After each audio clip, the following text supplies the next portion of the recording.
All right. Good afternoon, everyone. Hi. Just gradually letting people in here.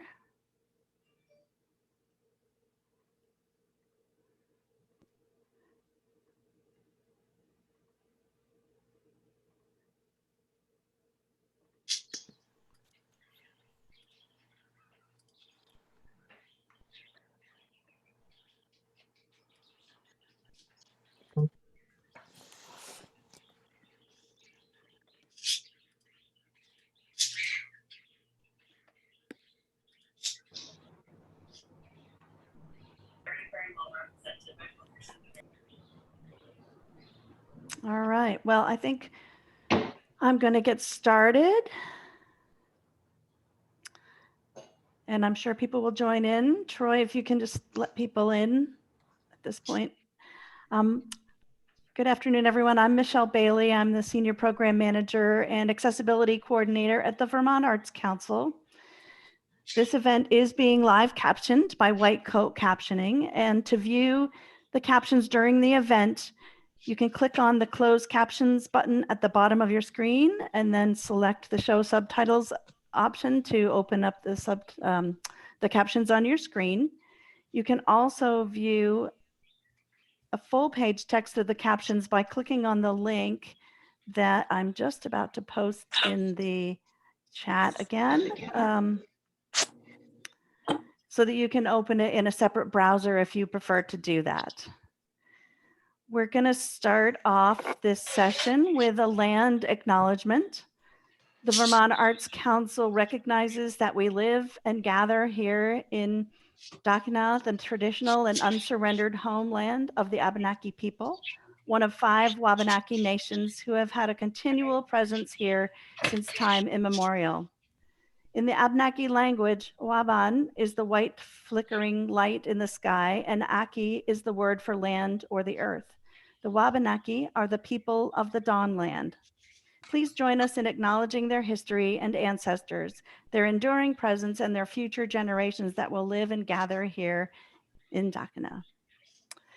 And I would encourage all of you, if you don't mind, to just post your name and if you're associated with an organization down in the chat just to say hello so you can see who your fellow participants are. We don't have enough time to do full around the room, the virtual room introduction. So we'll just have you list that in the chat if you'd like to say hello there. Please, throughout the workshop, keep your microphones muted. The session is being recorded, and we hope to have the recorded version available a few days after the session, and we will post it on our website for people to access there. If you do have any questions, please submit your questions through the chat function at the bottom of the screen. We're going to basically run through the presentation, although I have a couple of times where I've built in some pauses to see if there are any urgent questions that might have come up, but we will have time at the end for for questions and answers at that time. I'm right here. But we will be having a few pauses for just 1 or 2 quick questions during the presentation. So next slide, Troy, please. We're here today to talk about the Cultural Facilities Grants. And this is a program that the Vermont Arts Council administers on behalf of the state of Vermont. Today we'll go through the program guidelines, talk about some tips on applying, and introduce you briefly to a new online granting system that we just opened up here at the Arts Council and give you a little bit of guidance on how to register and get started in that online system. So the Cultural Facilities Grants help Vermont nonprofit organizations and municipalities to enhance, create, or expand the capacity of an existing building to provide cultural activities to the public. The funding helps to really improve the usability of these spaces for that arts and cultural programming.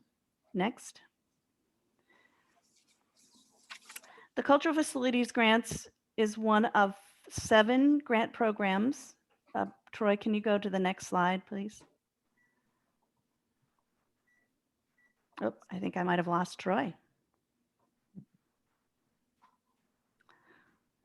I'll read my my text until he gets back in here. He's got my slides up. The Cultural Facilities Grants is one of 7 grant programs offered under an umbrella name called Building Communities Grants that are funded through the state capital budget. These programs are administered by different departments or divisions within the state of Vermont. The deadlines for all of these programs vary, but it's important for you to know that you may only receive 1 grant from these programs in a single fiscal year. We often see a lot of overlap with the historic preservation grants. And I think Caitlin Corkins is on the line from the Division for Historic Preservation. We often do workshops together. This year with COVID, I'm just doing the one virtual session, but often Caitlin and I will travel around and do joint workshops together. So if a question comes up, Caitlin, a little warning, I may call on you if something comes up about those historic preservation grants. The important thing to keep in mind is that those historic preservation grants really deal more with the structural envelope of the building, roofs, walls, foundations, or any historic architectural features that are important from a historic preservation perspective. And we're not really going to get into those grants today at all, but just know that we can get you answers if something does come up about that. And as I said before, the cultural facility grants really help to improve the usability of the spaces and these facilities for those cultural activities. Next, Troy. So first of all, I want to talk about eligibility.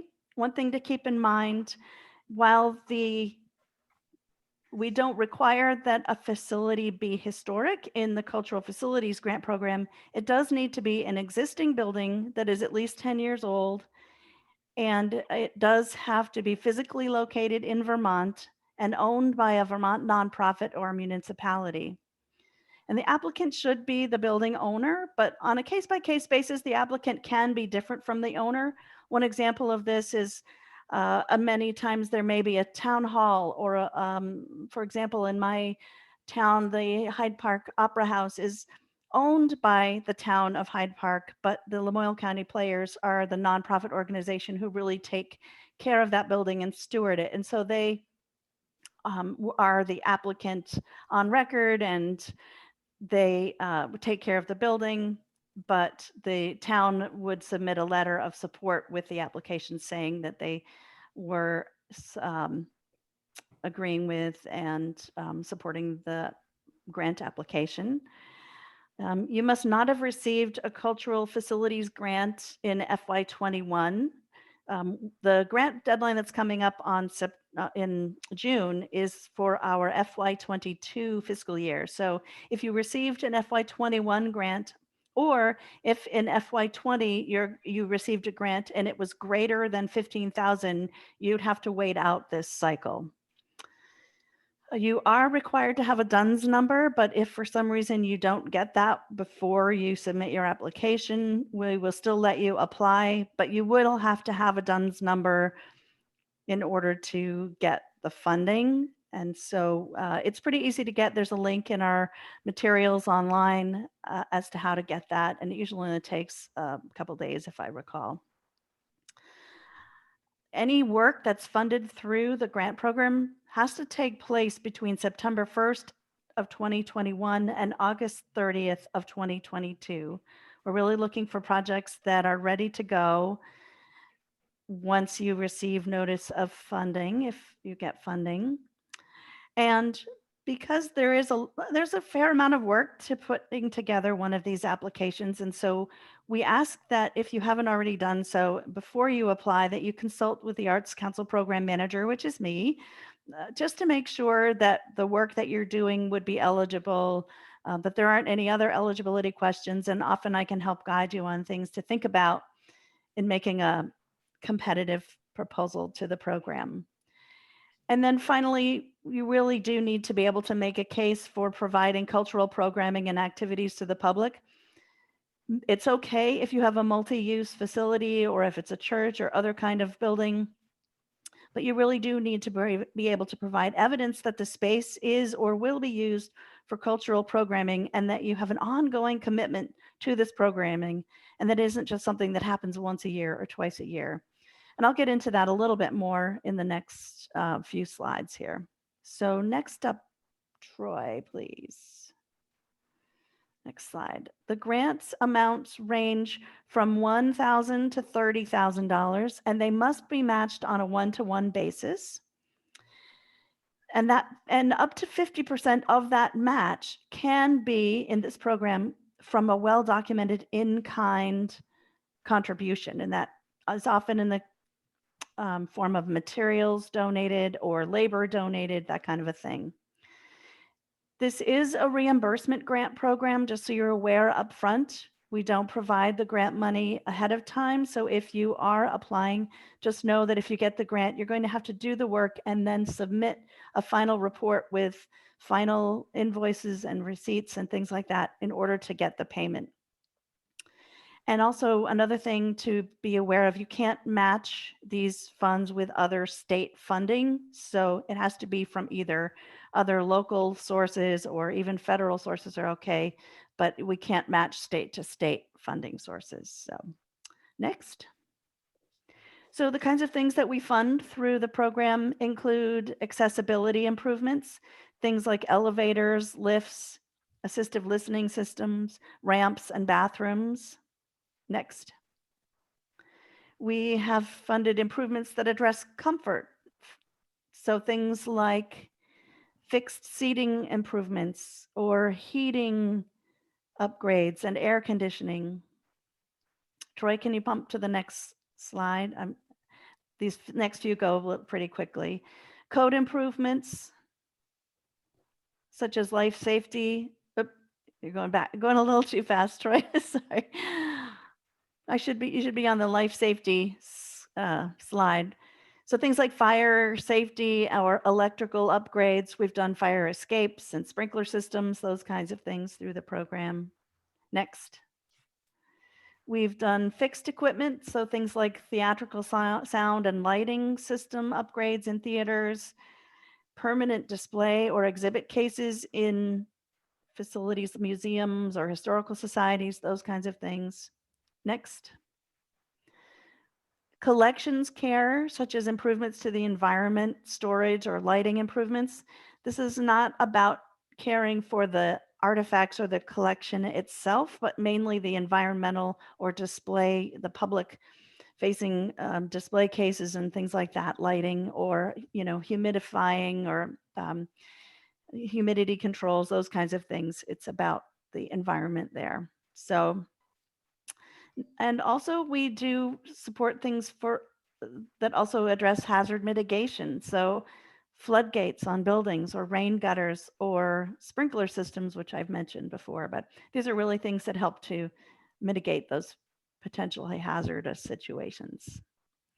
So next up, the deadline for the grants this year is going to be on June 7th, 2021. We will notify applicants by August 30th of 2021. And as I mentioned before, any funded activities have to take place between September 1st of 2021 and August 31st of 2022. And then applications must be submitted electronically through that online portal that I mentioned. We do have a teeny bit of flexibility with some of these grants if you do find that you're running behind. We know, especially with COVID or just with construction projects in general, sometimes things take a little longer. You run into delays you hadn't expected. If that does happen, I just urge you to reach out to me and let me know. We have a little flexibility and can extend that final deadline of August 31st a little bit if we need to. But we really need to just keep me posted if that is the case. And let's see, I'm going to pause here for a moment to see if there are any questions that have come up. Oh, I see the question about private ownership. That's a good question. Private buildings, facilities that are owned by private citizens or are privately owned are not eligible. Although, on a very rare case by case basis, if you are a nonprofit organization who is renting a space within a private building and you can demonstrate or upload that you have a long term lease, and by long term, I mean anywhere from 15, 20, 25 years, then we can consider that. The reason being, this is really public funding coming from the state of Vermont taxpayers, and we are instructed to invest in our publicly owned buildings, the municipally owned, the nonprofit owned buildings. So privately owned is generally not applicable. But I would say if you have any question about your situation, I'm happy to address that with a phone call, or we can talk offline just to see what your situation is. Let's see. There's something. Oh, a dairy barn to create an art center.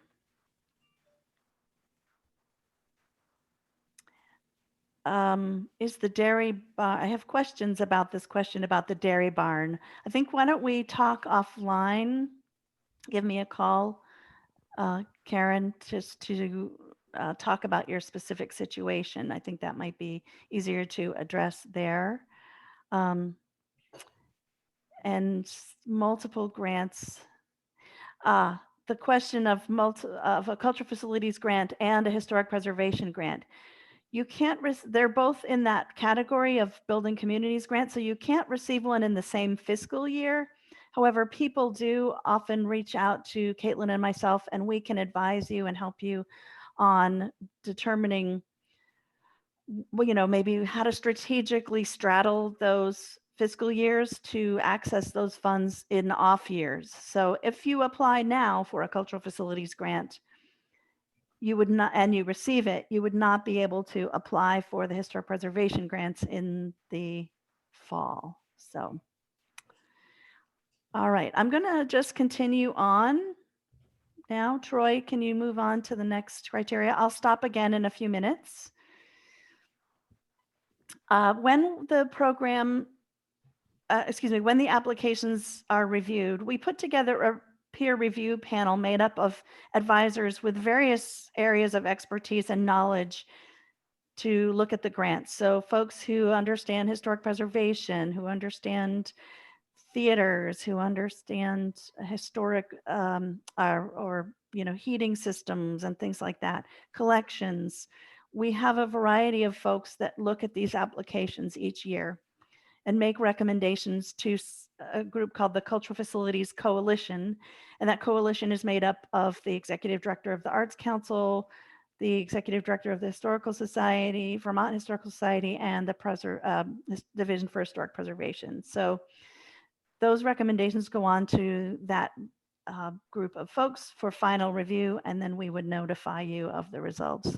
But when looking and putting together your application, we use the following criteria to evaluate your application. The first criteria, which is really a look at that commitment to cultural programming and activities. This is weighted at 30% of the overall review, and we're going to want to see that you have well-planned, ongoing, and or high potential for cultural activities that are open to the public, that you're speaking to expanded or improved use of an existing facility for cultural activities, public facility, and that you're responding to community needs and interests. You can demonstrate these things through, I'll get through into this in a little bit, but evidence of past programming like calendars, brochures, or newspapers, or if there's not a lot of activity going on right now in the facility for whatever reason, maybe it's just a facility opening up, or maybe it's only happening occasionally, or maybe it needs to be made accessible, or because of fire safety codes, things aren't able to happen. You can provide a letter of support or two from members of the community in the arts community saying that if this facility were available, that they might do their weekly square dance sessions in there, or crafts and summer camps for kids. And so there's lots of ways you can demonstrate that community need, even if you're not necessarily using the facility for cultural programming right now. But we are going to want to see a nice commitment to and a well thought out plan for how you're going to do that moving forward. And it's not just a one and done thing. So and then the second criteria, next slide, Troy, is 70%. The remaining criteria is looking at the overall quality of the project and that the facility needs are there. So, is it, are there those evidence of those needs that we shared at the beginning, electrical upgrades, all of those things, that you've thought about a plan for those improvements? So is there a document that you've worked with either by a consultant that you've worked with, or a group of folks on your board who have walked around the building, who are knowledgeable in construction and buildings, and determined a prioritized plan for what those improvements are? The reason this question is really important is that if you are applying, for example, to put in a new heating system into your facility, but yet there's a gaping hole in the roof, the panel may not think that's a wise order in which to do the improvements or a good investment by the state at this point, until you get that roof fixed and the building ready for that heating system. Also, if it is a historic building, that you are sensitive to the significant historic features and the historic nature of the building when doing the renovations, that you have demonstrated an ability to manage the project, you have a reasonable and appropriate budget and grant request, you have a plan for fundraising and a case for need in the community. So if you are putting together your application, you don't necessarily have to have your match right in hand at the time that you apply, but you do need to have a pretty good plan for how you're going to raise those funds. And sometimes people do actually help if you do receive a grant, the application or the community will make a case for making that match by doing a fundraising effort and really leveraging that grant to raise those additional funds. But you do have to be ready to go and get the work done in a year. So it's a pretty quick turnaround. And then just thinking about that you have a maximum use of the available community resources, and also that you're compliant with the ADA when you're applying. Now, we know that many of these facilities are not physically ADA compliant, because that's why you're coming in here. So that's fine. But just thinking about how you're addressing those things now in the current situation would be important. So next, application. There is, within the application, you're going to be asked to complete a series of narrative questions that relate all back to that criteria that we referred to before. So I would take a look at those again and think about that when you're addressing those narrative questions. We do need you to have some organizational information that you share. In the application, we ask you to just share if you have a number of staff, whether they're paid or volunteer. And your most recent profit and loss statement from the most recently completed fiscal year. You don't have to do one special for this grant, but just looking at your most recently completed fiscal year. And then also we ask you to just give us a sense of what is your annual operating budget. That's helpful for our panel to get an understanding of the size of your organization and the context in which you're functioning, et cetera. We also have the key people involved. We want to know just a couple of the folks who are going to be taking responsibility for moving this project along. You don't need to provide huge bios, but just a sentence or two about the folks who were involved in managing the project. And then, of course, the project budget and budget narrative, which I will get into next. So next slide, Troy. So when you're putting together your budget, we have a form in the application, and I want you to think about this in kind of two buckets. Really, there's the personnel expenses and non-personnel. So how much is it going to cost? And what is the division between labor and materials that you need?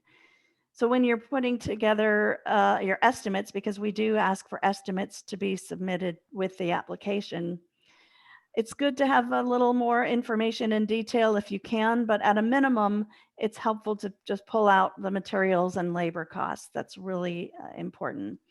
And if you look at this form, it's a little bit fuzzy to see, but you'll see there's, for example, if let's take an example of a heating system. If we were doing a new heating system, say, and it was going to, total expenses are $10,000 and your contractor labor is coming in at $6,000. These may not be realistic numbers. I'm just pulling something out of the air here, but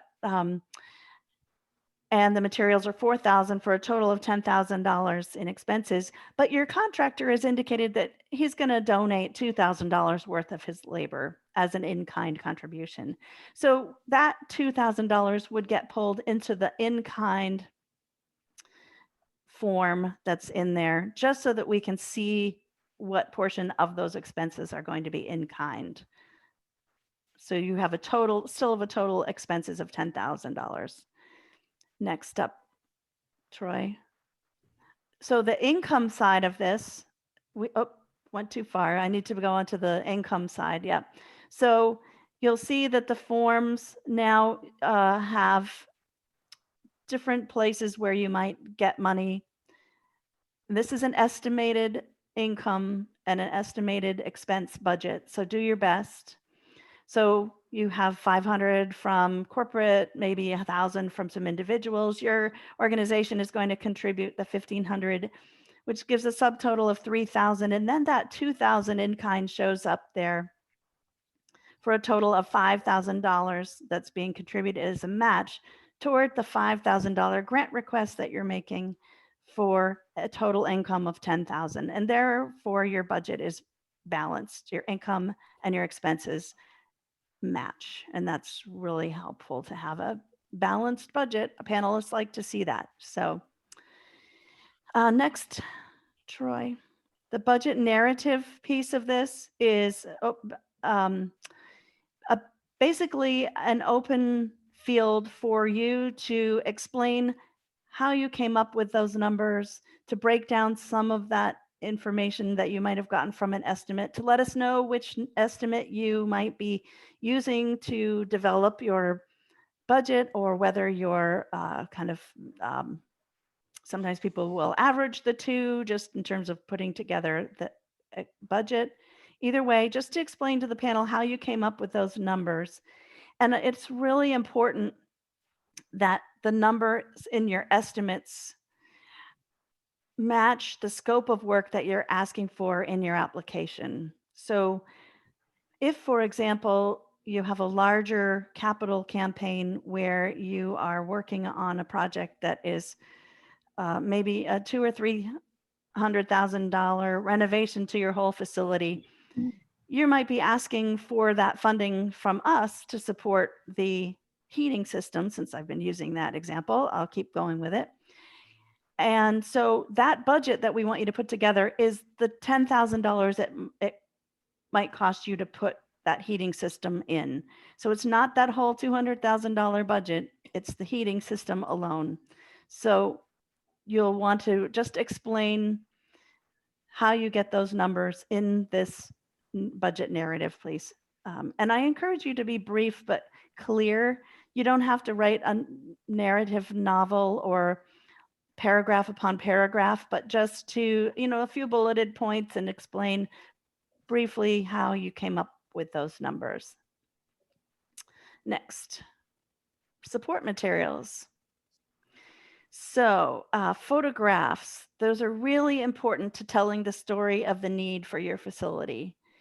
So we really want to see one photo of the exterior of the building, and also up to 7, but a minimum of 4 other photos, 4 photos that demonstrate the need. So, and then I'll go through these other support materials in each slide. So let's just keep going, Troy, to the next slide, which is the photos. So for example, here's the image of the exterior of the building that gives the panel a sense of the whole building, but then other photos that demonstrate the need, the leaky furnace, the rusty pipes, those sad photos are super, super helpful to demonstrating the need in the facility. So we want you to upload those. And when it comes to uploading those photos, this is a new system that we're using with, I have a little bit of guidance here, and it's in the materials in the system as well, but we want you to upload those photos with a label that says, that's numbered. So 1, building image, 2, leaky pipe, 3, water damage, those kinds of things, and upload them to your to the online system. And then just so that our panelists really, it's helpful for them if you can. This is not a required field, but it would be super helpful just to provide a list. Troy, if you can advance to the next slide, a list of those photos and what we're looking at.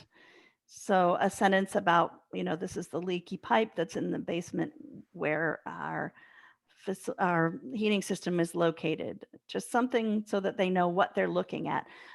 9 out of 10 times it's pretty obvious, but not always. And so if you can just provide a list with the photos that you uploaded and what we're looking at in those, that would be super helpful. So next, we also want some evidence on the cultural programming that you offer. So this can be in the form of brochures or newspaper articles, or even just a typed calendar of performances that might be happening, or events, exhibits, whatever it might be in your space. Next, again, moving on to the estimates, I just want to let you know we do need 2 estimates. So if you're applying for that heating system, for example, you want to just know who the organization is, the contractor, that it's for the installing of a new heating system, and that scope of work really matches what's in the grant application, and that breakdown of the labor and materials if possible. As I mentioned, sometimes in the past, it's been very hard for our panelists to get a clear sense of what's happening in the application.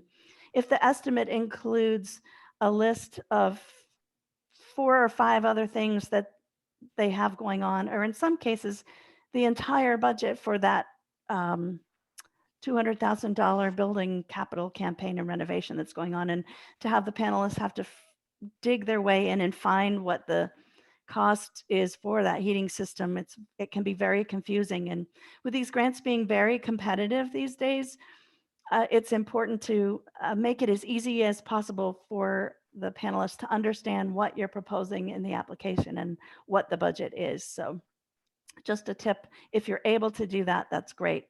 The other thing I want to just mention, if you are applying for something that may be kind of packaging a couple of things together, or 2 or 3 things together, then let's say you're putting new insulation into your walls and you're also at the same time going to upgrade your electrical while you have the walls open and in there. So that makes sense to do those 2 things together, but you likely need 2 different contractors to give you estimates, one for the insulation and putting that in, and the other for the electrical work.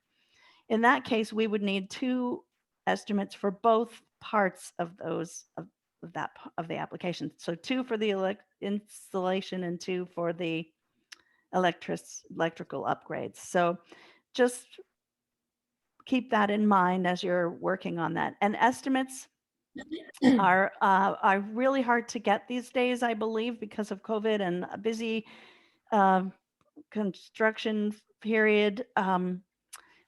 If you can start early, that's great. At least with your application, be sure to submit 1. I can be a little bit looser on getting that second one in after the deadline if that happens, but we really do need you to get at a bare minimum 1 per each of those activities to submit it with the application. If you run into any issues, just give me a call. I'm happy to talk with you and see what your situation might be. Next, Troy. So support materials. These are support materials in addition to things that I've already mentioned that are either optional or, if applicable to you, if you have them. So as I mentioned, if you have that situation where the town owns the building, but there's a nonprofit who's running coordinating the renovations, making sure that the town submits a letter of support with the application, or whoever that building owner is.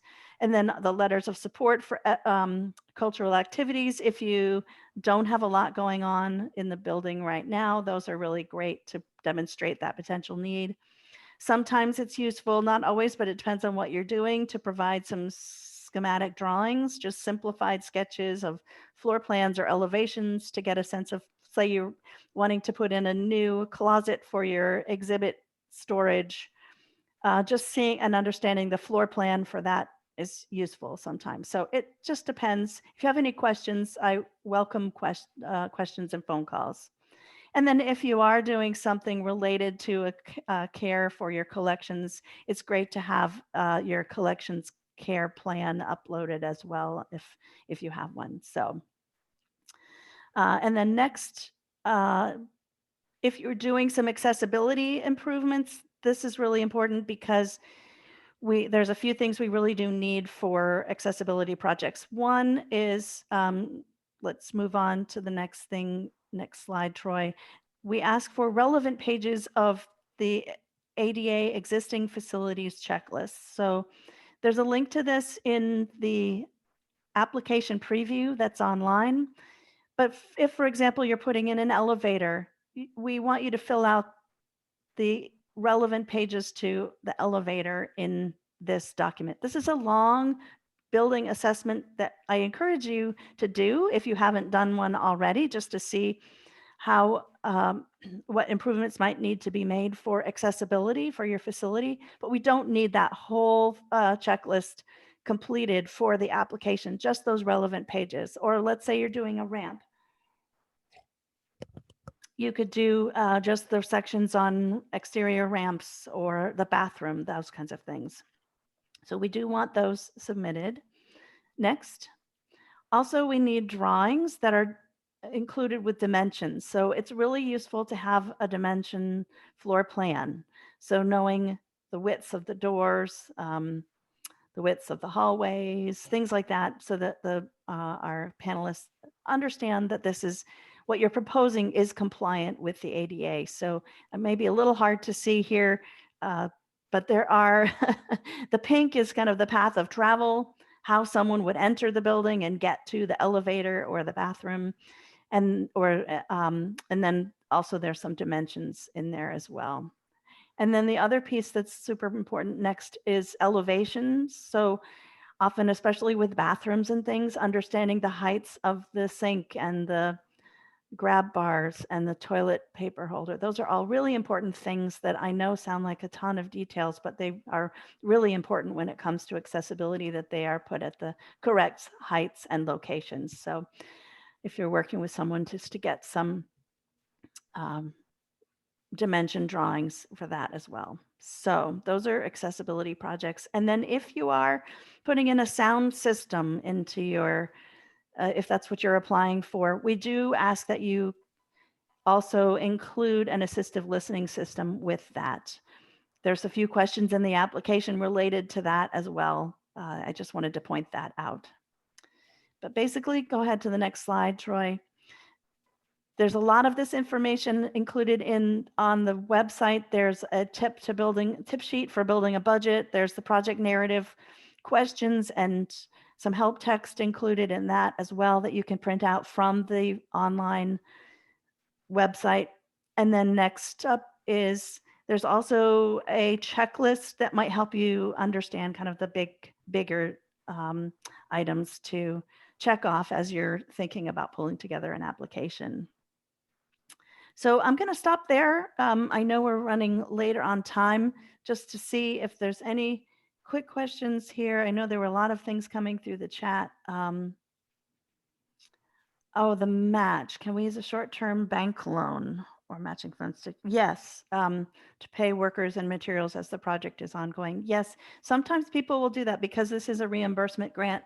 I've seen people do, use that grant award letter as evidence that, you will get the money eventually. You can get a short-term loan. Sometimes people will just borrow it from themselves if they have a reserve fund or a endowment or anything, just to move the project along. But then it typically takes, once your application your project is completed and you've submitted a final report, on average about 4 to maybe 6 weeks, depending, to get those funds. So we will turn them around fairly quickly. The matching piece. So if you're applying for $10,000, you need to have a budget that demonstrates $20,000. That way you have a match included in that budget.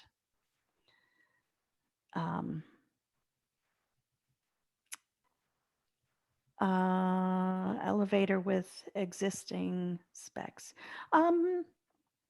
Let me think about that, Heidi. This question is, do we need to submit architectural drawings if the grant is for replacing an existing elevator with identical specs?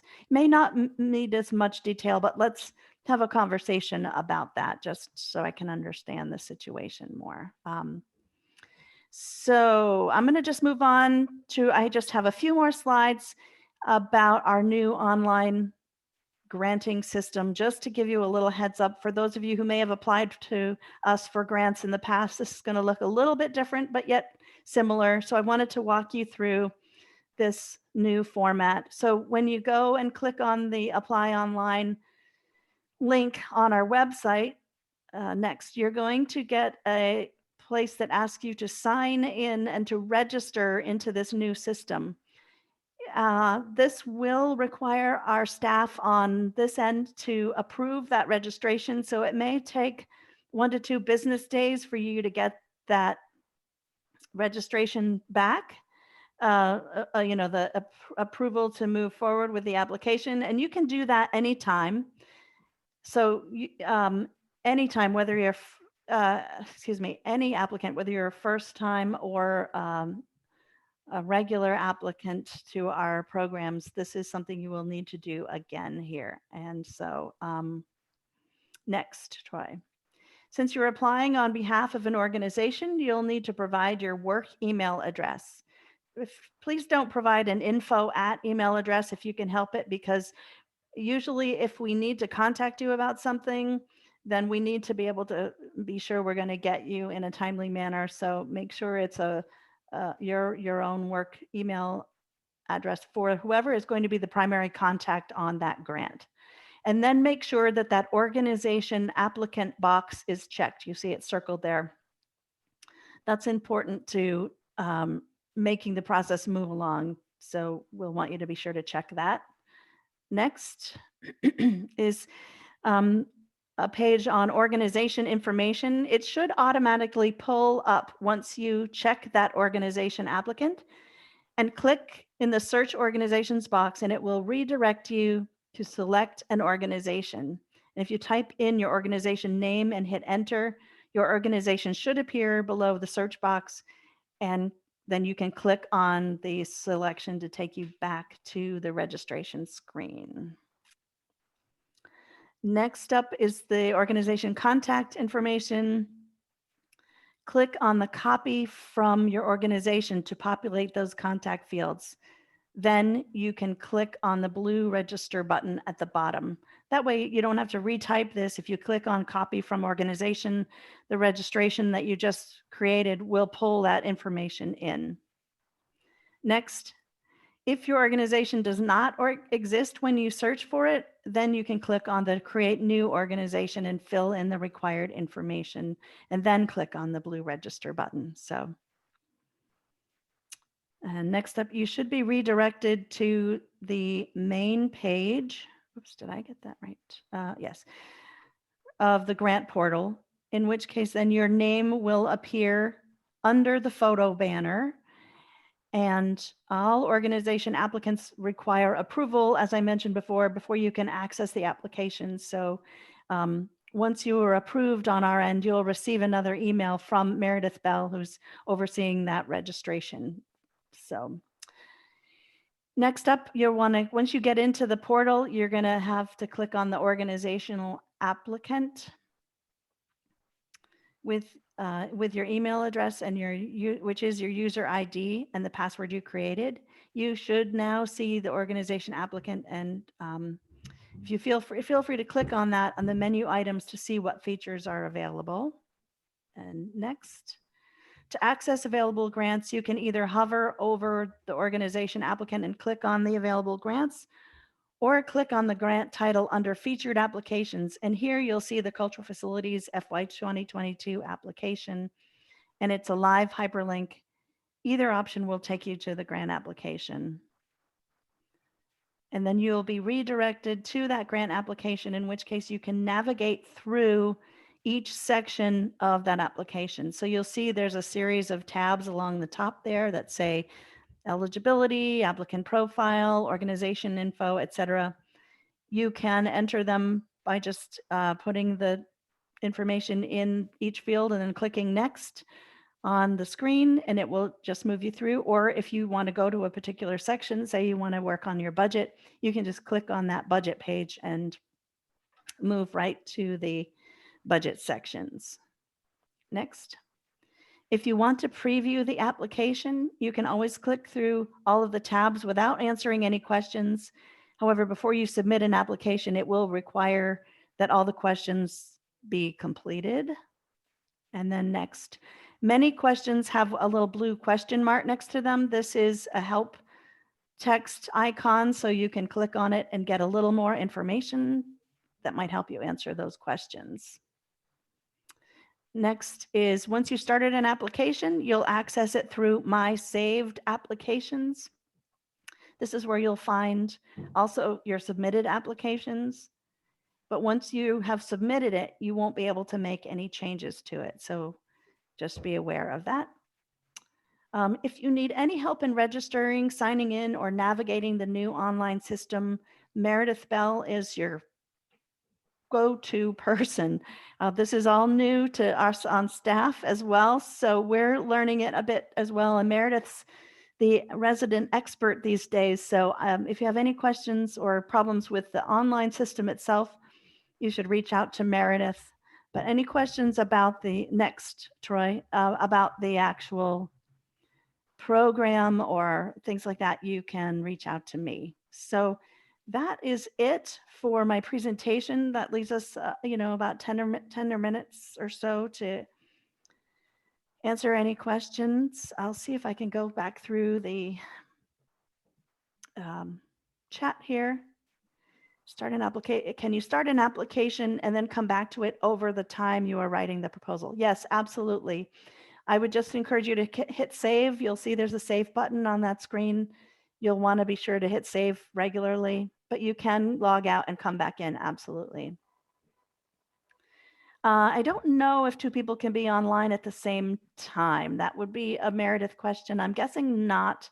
It might mess up who saves first or last, but you might need to ask Meredith that one. In total, what is the amount of funds we have to grant out? Well, typically each year we've had in the neighborhood of about $200,000. This year, assuming it makes it through the legislature, right now it's in review. They have recommended 300,000. So we'll see. We won't know for sure until the legislature is adjourned and the budget has passed, but that's the ballpark we're looking at the moment. The PowerPoint presentation will be shared. We will have the recording available. If you want me to email you the actual PowerPoint, I would suggest you email me and I can send it to you. If you prefer to have the slides, that's fine.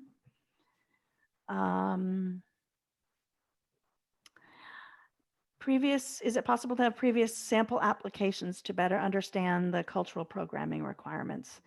I haven't got any right at the moment, but I could look in to see if I could find some sample applications or just have a conversation with me.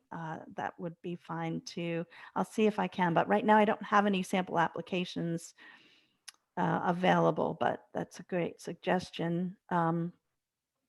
Next question, if COVID relief funding is received by the organization from the state, will we still be eligible for funding for this?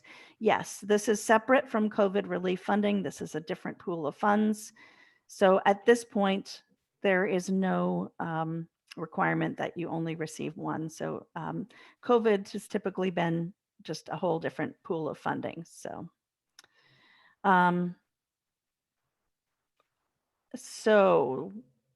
you mentioned we don't need to have all our matching funds ready at the start of our projects. When do we need to have them by?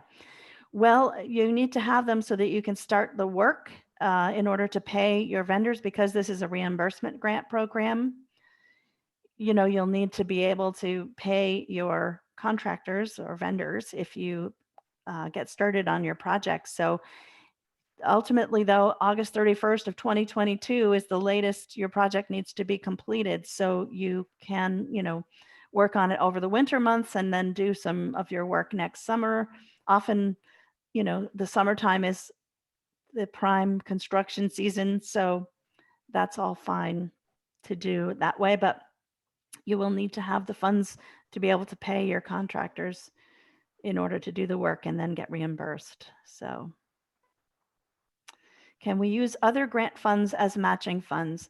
Yes, as long as they're not other state funds and as long as they're not other building communities grant funds, because that's the category where you can only receive one of those in a fiscal year. And really, I emphasize, if you're not sure, I welcome phone calls and emails. I'm happy to walk you through. I'd rather have you know the answers to some of these questions before you begin your application rather than get dinged in the application process because it wasn't an eligible match or something. So should estimates from different comparable contractors? Yeah, that's they should be from comparable contractors. I'm not sure if I understand what you mean, but if there's if you're putting in that new heating system, a couple of vendors in your area would be what we were looking for. I've answered that one. I think I'm looking back now. I've answered some of these.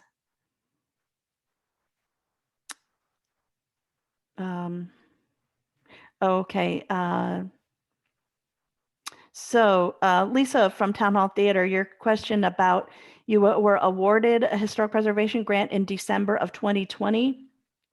That was from the FY21 fiscal year.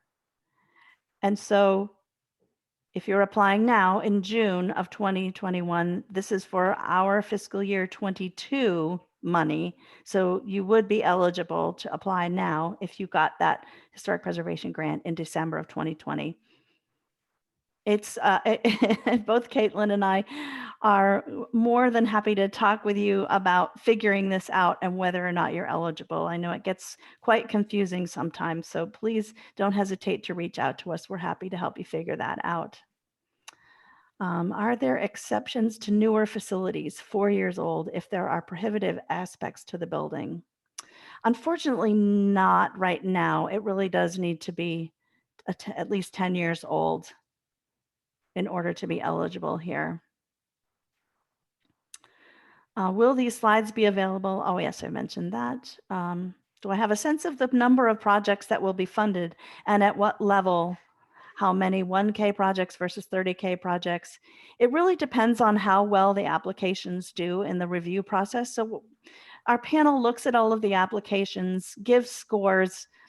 Those scores are averaged and ranked. And then we have a list of funding recommendations from highest to lowest scoring. And that's where our panel will go down through the list and try to figure out what's the best, where's the line, what can we fund for how much.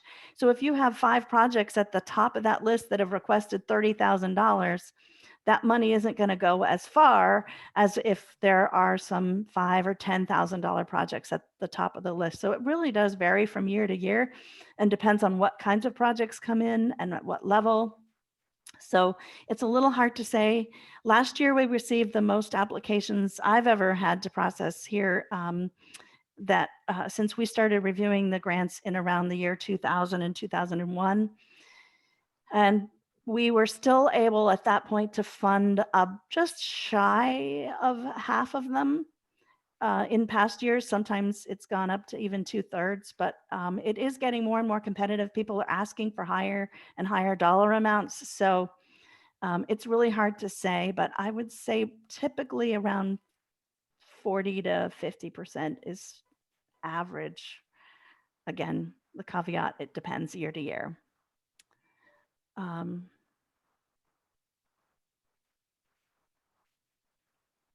All right, I think we are just about 3 minutes left here. I'm just looking back through the chat function here. Great. All right. I might have time for one more question if anybody wants to chime in with something here. You can just go ahead and unmute and just ask me the question.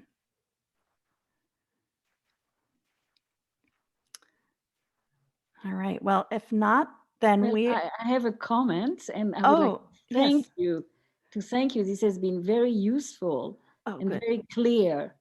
And Great. I look forward to filling the application. Thank you very much. Thank you, Katja. Michele. Thank you. Thank you, Michele. It was great. Great. Very helpful and clear. Good. And like I said, the recording will be up on our website. And by all means, call if you have questions, and we can talk about your specific situation and your specific questions. So, all right, I think then we're going to adjourn our session for the day. And have a great afternoon, all. I hope you can enjoy some of the sunshine left before our rain comes. Have a great day, everybody. Bye.